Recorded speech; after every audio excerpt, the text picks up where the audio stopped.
അപ്പയ്ക്ക് ഇന്ന് മോരുകറിയാ. മോരുകറി എന്ന് വെച്ചാൽ പഴുത്തു തുടങ്ങിയ ഏത്തക്കായ ഇട്ട മോരുകറി.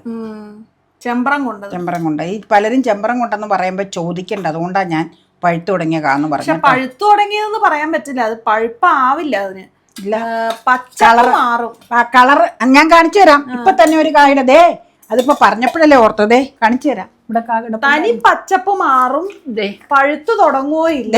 അതാണ് ചെമ്പ്രം കൊണ്ടെന്ന് പറയാ. പഴുത്തു തുടങ്ങുമ്പോ ഒരു മതിരിപ്പ് വരില്ലേ, ആ മതിരിപ്പൊന്നും വരില്ല. ദേ ഈ തൊണ്ടിന്റെ നിറം ഇങ്ങോട്ടും വ്യാപിക്കും.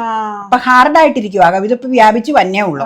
അപ്പൊ ആ കളറിൽ അത് എന്നാന്ന് വെച്ച് കഴിഞ്ഞാൽ കടയിൽ നിന്ന് പച്ചക്ക മേടിക്കുമ്പോ പച്ച ഏത്തക്ക പുകയ്ക്കാത്തത് മേടിക്കും. 1-2 എണ്ണം പോച്ചക്കായ എടുത്തോണ്ട് പോരെന്ന് ഞാൻ പറയും. രഞ്ജിച്ചേട്ടൻ്റെയാ. അപ്പൊ എടുത്തോണ്ട് പോരെന്ന് പറയുമ്പോ കറിക്കല്ലേ സാറേന്ന് ചോദിക്കൂന്ന് എപ്പോഴും. അപ്പൊ അതുകൊണ്ടാണ് ഇതിനാണ് ഈ ഫുൾ തൊണ്ടിന് ഈ നിറം ആകുമ്പോഴാണ് കറിക്കെടുക്കണേ കേട്ടോ. കളർ ചേഞ്ച് ചെമ്പ്രം കൊണ്ടക. അപ്പൊ അത് പെട്ടെന്ന് പറഞ്ഞപ്പോ ഓർത്ത് കാണിച്ചതാട്ടോ.